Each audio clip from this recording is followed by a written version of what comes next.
What a beautiful day for Eater's Digest. With me, as always, is Willow North. Willow, it feels as though sometimes our stories just take a full week to mature. A lot of the things that we covered last week are coming to maturity over the past week. The Bikini Beans near me had a so-called Gooner Roll, which was a meme set up where all these people gathered at 6 p.m. yesterday to like hold a candlelight vigil for that guy who died. The Progresso soup drops are getting reviewed nonstop on TikTok and Reels. Starbucks employees are making TikToks about the new policies. I didn't realize they have like new not to-go cups, for here cups. They're glass, but they still put like a little sticker on them. Tons of people who work there complaining about like, I really don't want to tell people they can't use the bathroom. I feel like they're just going to pee on the floor. Is this just something you think I'm imagining, or have you experienced this where as soon as we cover a topic, it's like all over my feed? Yes, especially this week with the Progresso soup drops. I feel like every other reel on Instagram I'm getting is people sucking on those soup drops, saying that they're pretty terrible. I'm not going to lie. I certainly haven't seen anything about the Bikini Beans since that's not so local to me, but that is an impressive show of support that people have come out for that. Yeah, I feel really bad for the employees who have to tolerate becoming like a satellite to a meme activity now. But I feel bad for the Starbucks employees too, despite some of the commentors on last week's episode saying, actually, they're a private company and you can do whatever you want. Like, yes, I know. And I'm a private consumer and I can complain about whatever I want. But this is why I've chosen a separate channel to never respond to comments starting now. Sure, guy, whatever you say. What's in the news this week? In a decision puzzling to folks on both sides of the aisle, former seed oil lobbyist Kaylee Buller has been appointed the new USDA Chief of Staff. Buller was a USDA employee during the first Trump term, but has spent the last several years as CEO and president of the National Oilseed Processors Association and the Edible Oil Producers Association, a stark contrast to the seed oil demonization present in the Make America Healthy Again agenda. Buller also has a history with other major lobbying groups in the junk food industry, further calling into question her motives for involvement in the USDA. When I made my seed oil video, I made sure to mention the fact that like culture war stuff kind of moves the lines or the goalposts a lot. Like if you imagine a caricature of a conservative don't tread on me type who is really upset about like getting junk food out of school lunches and things like that, where it's like, just let me be able to do whatever I want. Same for raw milk, where it's like, let me buy whatever I want. It's not up to you to tell me what's dangerous and what's not. And I think that stereotypical imagined person in my head is now somebody who's like very happy that certain dyes are getting banned or certain seed oils are getting banned. And so, I don't know, I guess that you could characterize this story as like a big win for the people who don't like Donald Trump, because it's like, oh, you've just appointed this person who betrayed your base's trust. But I think that the whole Maha stuff has been kind of going the same route ever since we got that picture of all those people on the plane eating McDonald's, and RFK just sort of like, well, I'm doing what I can here. To be honest, I don't think this is a win for anybody, regardless of what side you fall on. I don't know if you're familiar with the term regulatory capture, but this is kind of a classic example of that, of when a regulator, in this case the USDA, is kind of being co-opted by the industry that they're supposed to be regulating. This certainly is not a win for the seed oil freaks, but I don't know that this is a win for even the average consumer as well. I don't know much about regulatory capture, but down where I'm from, we call that putting the fox in charge of the hen house. I don't know. I guess it's a win for people who are happy to see good old-fashioned greed and power come back into view, where it was for a moment like becoming more of really a culture war issue across the board for a lot of stuff. But the thing about culture war issues is that they usually have an opportunity to become principled in nature, and this is a case of that not happening. But in general, I think the whole seed oil stuff is probably not going to last much longer. I see some turmoil in the community these days because Buffalo Wild Wings, who proudly uses beef tallow to fry their wings, somebody came out with a video saying like, oh, they use deodorized beef tallow, which might as well be a seed oil. It's just as bad as seed oils. And so I think they did a good job in like oversimplifying what seed oils are into a two-word boogeyman? I think every couple years there is a new major food or health trend that people are really, really into. Right now it's seed oils. We're kind of coming off the tail of the carnivore thing. Vegan and plant-based has been huge for a long time, but I think is kind of being pushed out by this sort of carnivore seed oil thing.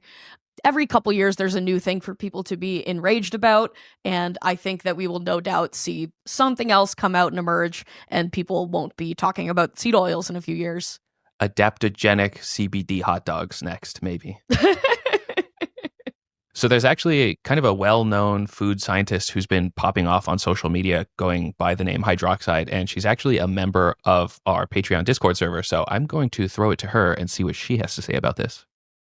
This is actually the first time shooting any of this at nighttime. So this is Eater's Digest After Dark. With me is Hydroxide, who is a food scientist who also has some experience, I think the most experience, dealing with seed oil freaks online because of the stuff that you post online. Is that accurate?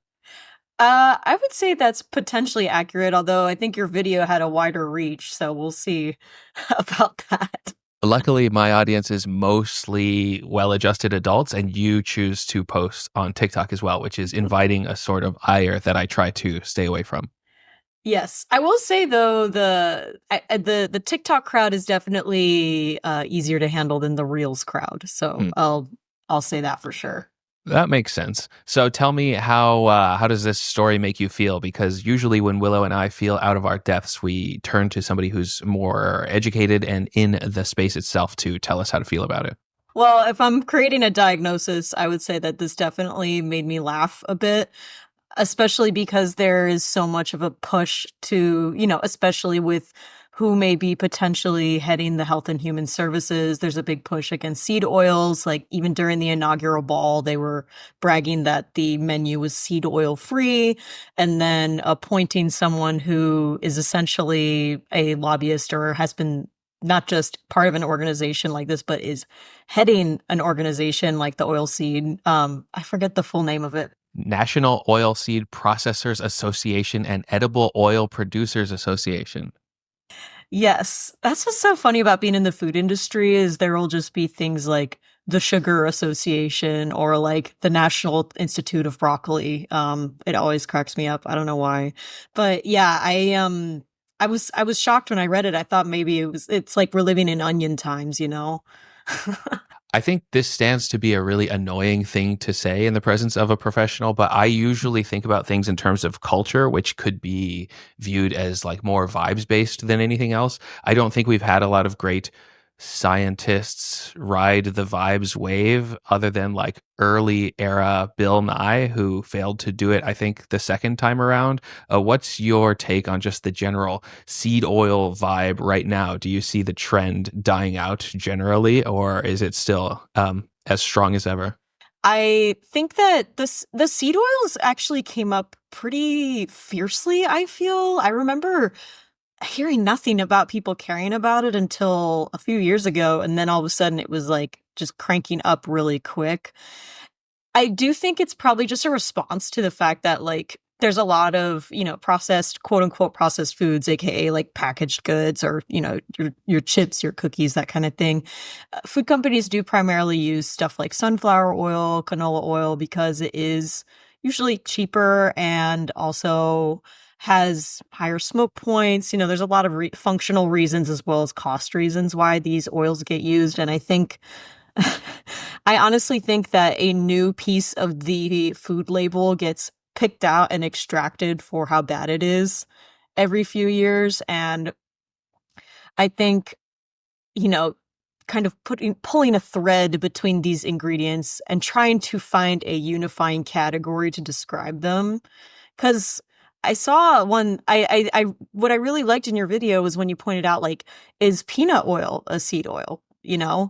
What's like the common thread between these things? And I guess that was the thread that they found to essentially demonize or like basically use as another, I guess, ideological weapon to sort of get people to stop buying processed foods and perhaps encouraging them to buy their powdered supplement instead, which is a lot of times what these people do. Yeah, I guess that my problem is that I see these other, I guess, anti seed oil posts as just like staking their claim on the opposite end of a culture war and saying like, if you subscribe to me, this is what you'll get, and you'll be able to repost it to all your followers that you're actually the smart one. But what's interesting about the stuff that you post, especially the recent posts about the red dye #3 ban, is like you're saying, I like this, but for this reason, like the legal implications of what this sets forth, the legal precedent that this sets forth, not necessarily because I hate this red dye additive, but you also added some very nice dance moves on top of that. So that was a surprising showcase of skill. Thank you. Yeah, I try to show what my parents probably paid a lot of money for when I was a kid. Well, thank you for the work that you do, and thank you for being here today. Food influencers are increasingly shaping the restaurant industry, offering a more casual and accessible perspective compared to traditional critics. Their growing influence plays a huge role in consumer decision-making and restaurant marketing strategies, but concerns about authenticity and conflicts of interest also arise in the social media space, raising questions about the merits of social media influencers versus traditional food journalism. I don't really regard traditional food journalism as like a paragon of morality to begin with, but I guess I see this a little bit differently. What would you say to the notion that it really isn't about the influencers? It's really more about the algorithm. Like the fact that I can get a bunch of really highly targeted content about like, you've got to try, run, don't walk to this new sushi restaurant in Mesa, Arizona. Or like, even when the whole Amici pizza thing was happening to me, I couldn't tell. I had to ask people like, hey, do you know about this? Or is it just going mega ultra viral in my own personal feed? Yeah, I do think that it is kind of less about individual influencers and more about the algorithm or just the social media channels to begin with. Rather than seeking out like individual restaurant reviews on the internet, you can go right onto Instagram or TikTok and search, the name of your city followed by restaurants and get hundreds of people, whether they are people with 100 followers on TikTok or people with 100,000 followers on TikTok, reviewing restaurants near you. And it really presents things in a totally different way. Yeah, even if you disregard the people who are searching things up, this is great news for the people who are like, I don't know what I want to eat tonight, because you can't go 5 swipes without getting some sort of suggestion for like, this is a hot new restaurant in your area. Even like the Barkley Instagram account that I set up and never use because I'm bad at doing business in this modern age. I'll go to the Explore tab and there's nothing there. There's no inputs there. Like I don't interact with that account at all. And all of the suggestions, or most of the suggestions, are like restaurants in your area, because why wouldn't they suggest that to somebody who they know nothing about other than their location and the fact that they have to eat 3 times a day? I also think something else interesting to touch on from this article is like the concern that maybe traditional food critics and food media might be going away as a result of social media. And I got to be honest, I think that they occupy completely different spaces, and I don't think that one is necessarily replacing the other. Back to what I just said about searching for something on Instagram. That's something I might do. If I'm going to like Portland or Boston or something, just to look for places to go out to eat on my trip.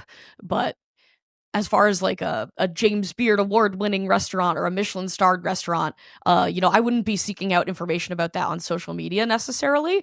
And I think that traditional food journalism will always have a place in fine dining, but I think for like the average everyday consumer, social media is a much more effective way of getting information about restaurants. Yeah, I think you're right about that, in that there's food critique and food criticism, which is almost entirely different from what takes place on social media, which is just, hey, look at this. Here's a place. I like it. What do you think? Really, a lot of the like food critics that I'm talking about, where it's like, we went to the hottest place and it's called like they just say what they got, and that's kind of it. There's not a whole lot of artful criticism being done regardless. So I think it might be hard for people to see those as two disparate things, but as far as the way I see it, yeah, I think there's Instagram accounts and TikTok accounts that show you what you might want to eat. And then there's a very, very few small number of people and organizations who will say like, here's the price breakdown, here's what I thought, here's the ambiance, and like really distill what a restaurant eating experience is like into a digestible review. And maybe people just don't want that so much right now. After this break, we'll be right back. This episode of Eater's Digest is brought to you by patreon.com/Shack. You'll notice that this show is not monetized. You'll notice that we do not have advertisers. The show is entirely possible due to the support at this website. Please visit patreon.com/Shack if you'd like to provide some support as well. It's also where you can sign up for free and get a newsletter version of this show delivered to your email inbox every Friday morning. That comes with links to all of the sources, supporting text, and Willow's notes that she took when she was researching the project. That is patreon.com/Shack. See you there. Justin Davies, a YouTuber with an unparalleled passion for making things from wood, has captured the attention of foodies and carpenters alike with his creative wood-flavored ice creams. As part of a YouTube series, Justin has been documenting his process of using homemade ice cream to capture the essence of different types of wood, complete with him crafting wooden bowls and spoons made to match each flavor. Clips from these videos have also gone viral on his social media accounts, endearing himself to millions of viewers with his dedication and enthusiasm. I too have seen this video, and I think it is a really good entry point into like what it means to enjoy fine dining. I made a comment on this recently on one of my channels about like people who complain about fine dining not getting them full are missing the point, and I find that annoying. But it's like, if you're really interested to find out what would this ice cream taste like if served out of an artisanally crafted wood bowl and spoon, I'd be willing to pay $100 for it, even though that's too much for ice cream. And I think that is indicative of what some types of people are looking for in their fine dining experience. And I would like to try the wood flavored ice cream. I wouldn't have even thought to look at it through the lens of like how people interpret fine dining, but you have a really great point there. It's the same sort of like detail and like care that kind of comes with fine dining and that level of creativity too. I would line up to try these wood flavored ice creams. I think that this is one of the loveliest things I've seen on social media in a long time. I would try any of them. I would pay good money for these ice creams, and I'm sold. Yeah, I think this is the perfect accessible entry point for somebody to say, I would pay too much just to experience this thing for one time. And it's also kind of interesting to see, last week I talked about the Progresso soup drops saying, well, it sounds like a good idea, but I don't think they'll execute that well. And the same goes for like the Ora Bora green bean casserole flavored seltzer water, where it's like, well, you kind of get the idea of the essence of soup or green beans in this product. But this guy is saying like, no, I'm going to put the flavor of wood carefully, thoughtfully, artistically into every aspect of the experience. And I think that is what is so exciting and fun to watch. And I hope that it gets people more excited about strange flavors. I just got a shaker full of mesquite powder, not the wood, but like the little bean pods that come off of it. And it's like, what a delightful, woody, almost chocolatey flavor. And, it's also a frigid 60 degrees over here. So I've been lighting fires and I've been learning about local woods like alligator juniper and the way that they smell so different. It's like there's such a vast world of aroma and flavor to explore. And I think getting that whimsy to translate to average everyday people is a big win in any eater's book. A frigid 60 degrees. My God. You want to trade places? It was -9 here the other day. Oh, so you're not eating ice cream for a long time. I would still try the wood-flavored ice cream. -9 degrees, I would line up for that wood-flavored ice cream. That's how much I believe in our buddy Justin here. Speaking of ice cream, I've got a couple new ice cream flavors and the new products for you this week. Starting off, we've got a Greater Skyline Chili ice cream, Eggo's new line of waffle-inspired ice cream products, and for a savory thing, we have Vel2Go Velveeta cheese sauce packets, not ice cream. Velveeta cheese sauce packet seems like a really good idea for people who like certain things. I just got an image from a Clausen's brand pickle gummy flavored Valentine's gift box for people who really love pickles. And I think that, these products are niching down to addicts and obsessives over certain products. I don't know if it will pour properly unless you like warm it up between your legs before using it, but Does it have to be between your legs? I guess not. Under your armpit, maybe. But, I had a grandpa who would keep a jalapeno in his pocket just in case he went to a restaurant and they didn't have anything spicy enough for him. So what's the difference? I love that. I'm definitely the kind of person that will keep like leftover hot sauce packets, salt packets, and stuff in my purse. I can't say that I would carry around a Velveeta sauce packet. This does strike me as odd considering you can buy like a block of Velveeta cheese and just have that at home if you want Velveeta sauce separate from like a box of mac and cheese. I can't think of any scenario in which I would want a squeezable cheese product like on my person in public. But for those that might, this is a great product. Yeah, I think if you start just shoveling it into like a sandwich bag and pipe it on top of your meal, you look like a psycho. But if you have like a toaster strudel style tearaway packet that was specifically made and for sale, you're like, well, no, I'm an obsessive and I really care about this product. The Eggo line of waffle-inspired ice cream products strikes me as fine enough. Who cares, really? It's got waffle bits inside of the ice cream. I think that's going to be good, just not that exciting. However, the Skyline Chili ice cream, I will clarify here, it is called Skyline Chili Spice, meaning, it's not beef flavored, it's not cheese flavored. And I think that's what's throwing off a lot of the public concern about this being so disgusting and nasty, because Skyline chili spices are just kind of like kofta spices, like a little savory, a little warm and cinnamony, and I think it sounds pretty good. Yeah, I was very relieved to see that it was not a ground beef flavored ice cream. I think the presence of chili powder, allspice, cumin, etc. in the ice cream would be really good. I think with that sweet cream vanilla note behind it, it would be really good. They have the crushed oyster crackers in it for a little bit of texture and crunch.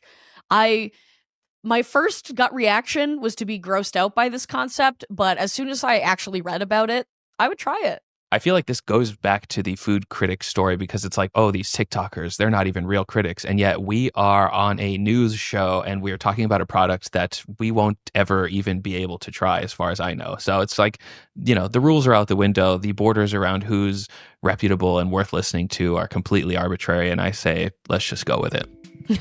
We are reputable and worth listening to. Let's clarify. Please watch. Please keep watching. Please. Put me on loop. Subscribe. Like, subscribe, comment. Eater's Digest is published every Friday on YouTube, Spotify, and other podcast platforms. You can also get a text-based version delivered to your email every Friday at patreon.com/shack.